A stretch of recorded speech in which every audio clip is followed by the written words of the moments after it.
Shinchan একাডেমির পক্ষ থেকে সবাইকে স্বাগতম ও অভিনন্দন। আশা করি সবাই ভালো আছো, ভালো থাকো আর দেখতে থাকো সিনচান একাডেমির ক্লাসগুলো। তোমাদের মতামত কমেন্ট বক্সে জানাও।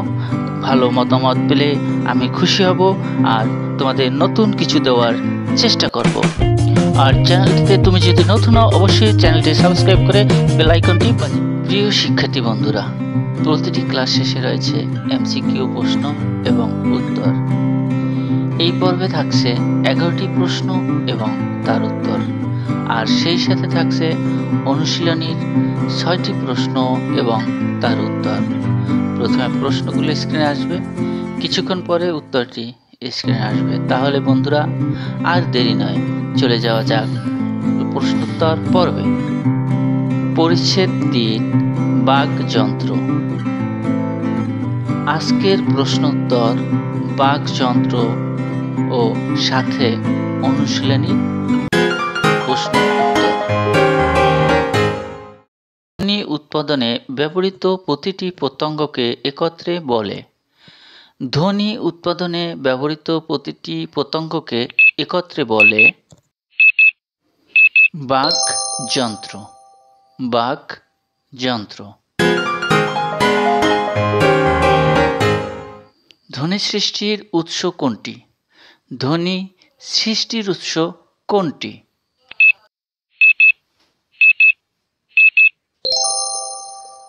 ফুসফুস। ফুসফুস। কোনটি ত্যাগের মাধ্যমে ধ্বনি উৎপন্ন হয়? কোনটি ত্যাগের মাধ্যমে ধ্বনি উৎপন্ন হয়?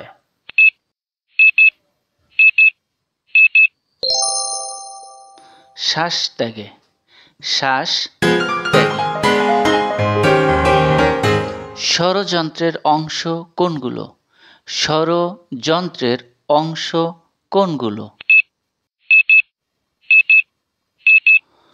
অধিজিহ্বা, স্বরযন্ত্র, ধ্বনিদ্বার। অধিজিহ্বা, স্বরযন্ত্র, ধ্বনিদ্বার।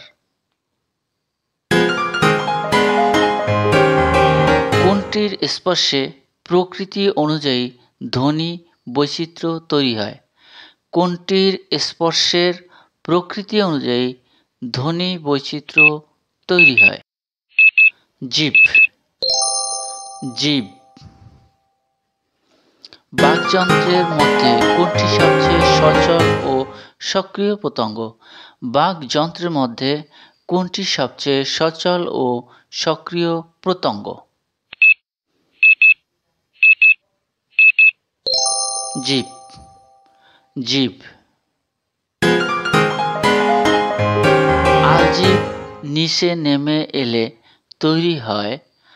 আলজিভ নিচে নেমে এলে তৈরি হয় নাসিক্য ধ্বনি। নাসিক্য ধ্বনি।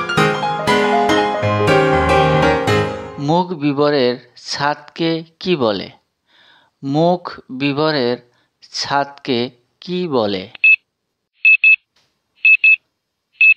তালু। তালু।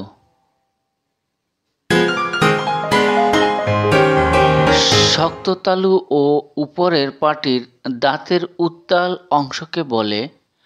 শক্ত তালু ও উপরের পাটির দাঁতের উত্তাল অংশকে বলে মূর্ধা। মূর্ধা। বাক প্রত্যঙ্গের সবচেয়ে বাইরের অংশের নাম কি? বাক প্রত্যঙ্গের সবচেয়ে বাইরের অংশের নাম কি? ওষ্ঠ বা ঠোঁট। ওষ্ঠ বা ঠোঁট। ব্যঞ্জনধ্বনি উচ্চারণে কোনটি গুরুত্বপূর্ণ ভূমিকা পালন করে? ব্যঞ্জন ধ্বনি উচ্চারণে কোনটি গুরুত্বপূর্ণ ভূমিকা পালন করে?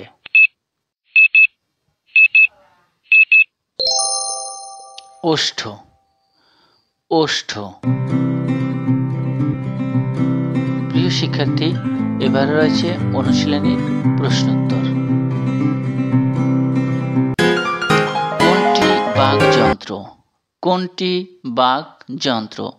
পাকস্থলী, ফুসফুস, পিত্তকোষ, যকৃৎ। পাকস্থলী, ফুসফুস, পিত্তকোষ, যকৃৎ।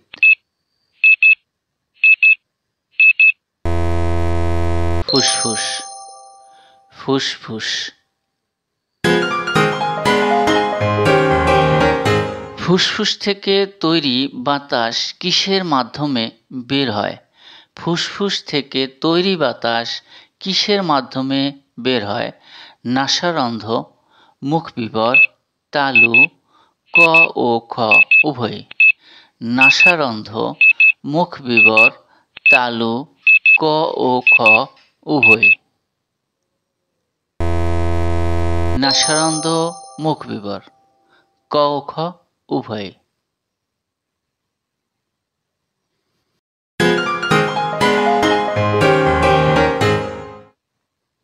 বাকপতঙ্গের সবচেয়ে বাইরের অংশের নাম।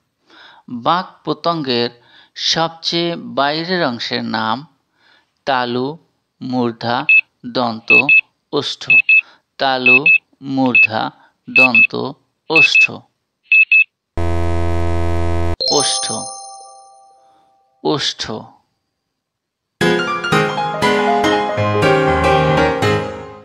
বাকযন্ত্রের মধ্যে সবচেয়ে সচল ও সক্রিয় পতঙ্গ কোনটি? বাকযন্ত্রের মধ্যে সবচেয়ে সচল ও সক্রিয় পতঙ্গ কোনটি?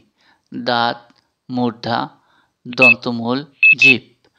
দাঁত, মূর্ধা, দন্তমূল, জিভ।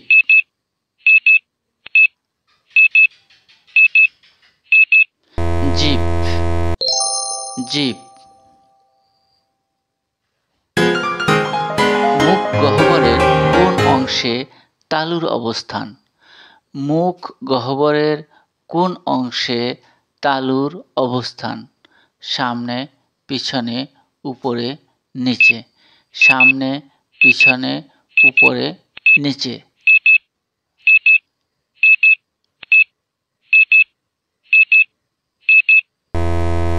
উপরে, উপরে।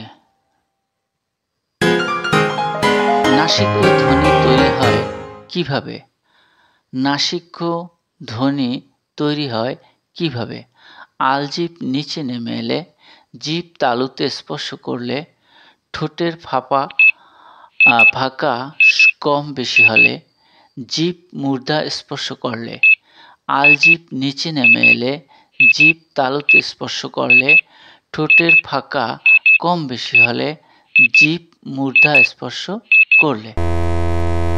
আলজিভ নিচে নেমে এলে। আলজিভ নিচে নেমে এলে। প্রিয় শিক্ষার্থী বন্ধুরা, এই ছিল বাকযন্ত্র সম্পর্কে আলোচনা। আগামী ক্লাস দেখার আমন্ত্রণ রইল। সে পর্যন্ত সবাই ভালো থাকো, সুস্থ থাকো।